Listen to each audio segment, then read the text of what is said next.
Live in relationship, शायद इस शब्द से आज हमारे देश का हर युवा, हर बुद्धिजीवी वर्ग परिचित होगा। इससे आने वाली नित नई समस्याओं से भी आप रूबरू होंगे। अभी उत्तराखंड देवभूमि जिसको कह सकते हैं, वहाँ की सरकार ने एक बिल प्रस्तुत किया है, उत्तराखंड यूनिफॉर्म सिविल कोड समान नागरिक संहिता, जिसको यूसीसी कहते हैं। अब लिव इन रिलेशनशिप के लिए आपको प्रॉपर रजिस्ट्रेशन कराना पड़ेगा। आपको इसका पंजीकरण होगा। जिले में एक पंजीकरण अधिकारी होंगे, वहाँ पर आपको आवेदन करना पड़ेगा। हर युवा और युवती को जो लिव इन रिलेशनशिप में पहले से रहे हैं अथवा रहने वाले हैं, उनको अब रजिस्ट्री अधिकारी के सामने, पंजीकरण अधिकारी के सामने उपस्थित होना पड़ेगा, अपने डॉक्यूमेंट्स पेश करना पड़ेगा। उसके बाद 30 दिन का वो समय लेंगे। 30 दिन के समय में पूरी जांच पड़ताल करने के बाद तब आपको लिव इन रिलेशनशिप में रहने की अनुमति मिलेगी, आपको प्रमाण पत्र मिलेगा। अगर लड़के की उम्र, इसकी कुछ रिक्वायरमेंट भी रखी गई है। अगर लड़के की उम्र 21 वर्ष है, लड़की की उम्र 18 वर्ष है और वो पूरी तरह से अविवाहित हों। यहाँ पर देखिए, विवाहित के लिए लिव इन रिलेशनशिप अलाउ नहीं है। वैसे भी कानूनन भी विवाहित लोग जो है, हालांकि रह तो सकते हैं चूँकि हमारा कानून अलाउ करता है, लेकिन ये है कि इसके लिए भी चूँकि अभी अंकुश लगना बहुत ज़रूरी था। उत्तरांचल सरकार ने ये शुरुआत की, बधाई की पात्र है। उसमें 21 वर्ष लड़के की उम्र और 18 वर्ष लड़की की उम्र होना चाहिए और दोनों को पूर्ण रूप से भी अविवाहित होना चाहिए।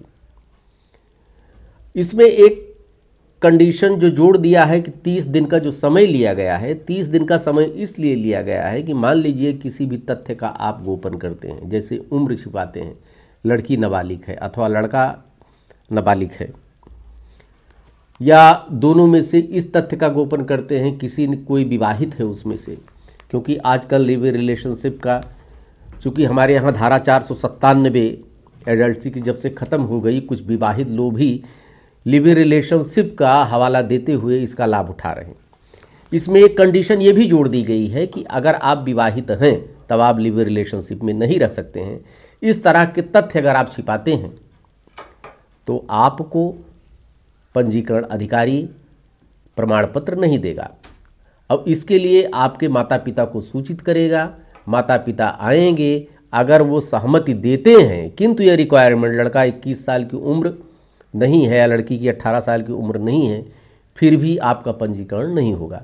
लेकिन लड़का 21 साल का है और अगर लड़की 18 साल की है तो माता पिता ही क्या करेंगे?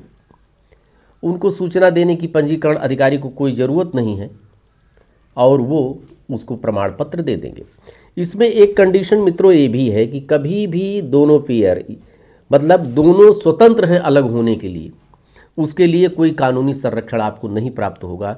जैसा भी लोग कहते थे कि हमारा इनका लिव इन रिलेशनशिप है, अब ये शादी से इनकार कर रहे हैं। शादी से कोई भी इनकार कर सकता है, इसको कानून कहीं से भी आपको कानूनी संरक्षण नहीं मिलेगा, ना आप कोर्ट में जा सकते हैं। हाँ, एक चीज़ और है इसके साथ में, जो बच्चा पैदा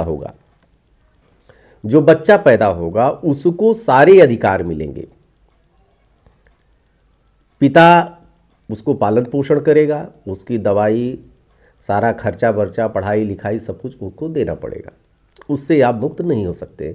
दूसरी चीज़, एक चीज़ और है कि वो लिव इन रिलेशनशिप का अगर आप रजिस्ट्रेशन कराए हैं तो एक फ़ायदा ये भी हो सकता है कि 125 के तहत महिला अपना गुजारा भत्ता भी पति से मांग सकती है। ये बहुत बड़ा इसमें फ़ायदा है।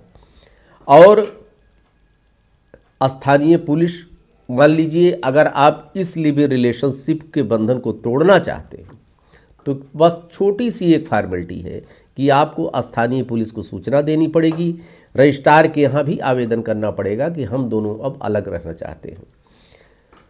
झूठ बोल कर तथ्य को अगर आपने छिपाया है तो उसके लिए इसमें सज़ा का भी प्रावधान है। यदि आपने झूठ बोला है तो आपका आवेदन तो खारिज होगा ही होगा, साथ में आपको 1 महीने से ज़्यादा की सज़ा और 3 महीने से ज़्यादा की सज़ा, 3 महीने तक की सज़ा का प्रावधान है और साथ में 10,000 रुपये का जुर्माना भी आपको देना पड़ेगा। और ये आप नहीं कह सकते हैं कि साहब हम 1 महीना पहले से अगर आप रिलेशनशिप में रहे हैं तो वो भी अवैध है। पहले आपको प्रमाण पत्र लेना पड़ेगा, उसके बाद आप लिव इन रिलेशनशिप में रह सकते हैं।